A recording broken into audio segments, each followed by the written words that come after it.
আসসালামু আলাইকুম। ফুটবলকে সারা বিশ্বে সবসময় ছড়িয়ে দিতে ফিফা যে উদ্যোগটা নিয়েছে অর্থাৎ ফিফা ফুটবল জাতীয় দলের যে বিশ্বকাপ রয়েছে সেই বিশ্বকাপের আদলে ফিফা ক্লাব ওয়ার্ল্ড কাপের আয়োজন করতে যাচ্ছে। আগেও আয়োজন হয়েছে ফিফা ক্লাব ওয়ার্ল্ড কাপ। কিন্তু তখন কিন্তু তেমন আলোচনা ছিল না। তখন কিন্তু সবার মধ্যে তেমন একটা উৎসাহ ছিল না। তবে এবার ফিফা ব্যতিক্রমীভাবে নিয়ে এসেছে। এবার ৩২ টা টিম। আমরা ফিফা বিশ্বকাপে যেভাবে দেখেই থাকি ৩২ টা দেশ অংশগ্রহণ করে এবং এখানে ফিফা দেখালো যে ৩২ টা ক্লাব অংশগ্রহণ করতেছে এবং সেই ৩২ টা ক্লাবের নিয়ে গঠিত ফিফা ওয়ার্ল্ড কাপটা শুরু হয়ে যাবে ১৫ তারিখ থেকে এবং সেখানে স্বাগতিক হিসাবে মুখোমুখি হবে ইন্টার মায়ামি। অর্থাৎ যেহেতু ফিফা ওয়ার্ল্ড কাপটা আমেরিকায় অনুষ্ঠিত হচ্ছে এবং আমেরিকাতে হওয়ার কারণে আমেরিকার ক্লাব ইন্টার মায়ামি উদ্বোধনী ম্যাচ খেলবে আল আহলির সাথে। আফ্রিকান ওই ক্লাবের বিরুদ্ধেই খেলবে ইন্টার মায়ামি। তবে এবার আসি যে ফিফা ক্লাব ওয়ার্ল্ড কাপের ফলে ফুটবলের কতটা লাভ হচ্ছে। ফুটবল দুনিয়ায় এখন এতটা জনপ্রিয় যে আমরা সাধারণত ইংলিশ লিগ, বুন্দেসলিগা লিগ, লা লিগা, সিরিয়া লিগা প্রতিটা লিগেই আমাদের নজর থাকে, আমাদের চোখ থাকে।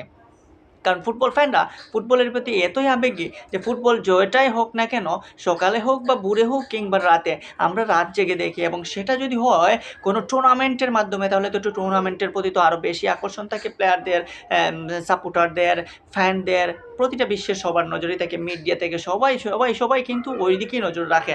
সো সেই নজরটা আরও বাড়িয়ে দিতেই মূলত ফিফা এই ব্যতিক্রমী এবং খুব গর্জিয়াস একটা উদ্যোগ নিয়েছে।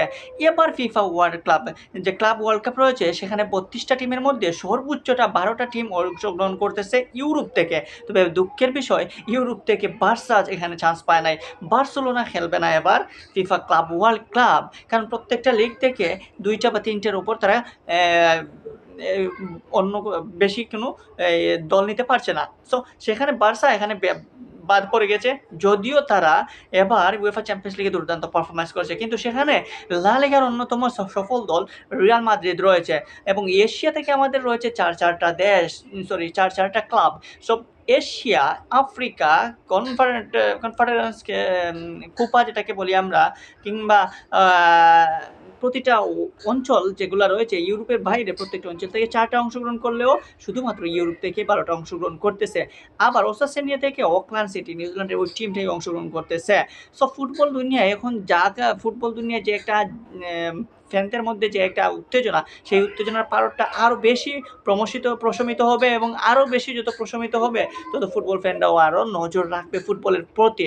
So FIFA club world cup যেটা সেই কাপে যদি আপনি ৩২টা ক্লাব দেখেন, সেই ৩২টা ক্লাবে আপনি হয়তো চিন্তায় পড়বেন কোন ক্লাবকে আমি সাপোর্ট করব, কোন ক্লাবকে সাপোর্ট করলে আমার মন তৃপ্তি পাবে, কোন ক্লাব চ্যাম্পিয়ন হবে। সেখানে অনেক রাঘব ক্লাবরাও রয়েছে। সো সেখানে আপনি কীভাবে রিয়ালকে করবেন, নাকি পিএসজি করবেন, নাকি জুভেন্টাস করবেন, নাকি চেলসি করবেন, এরকম বড় ক্লাবগুলো রয়েছে যে নামগুলো আমরা সাধারণত তাদের লা লিগায় দেখি। আমরা উয়েফা চ্যাম্পিয়ন্স লিগেও আমরা দেখেছি বড় টিমগুলোকে কীভাবে বা একদম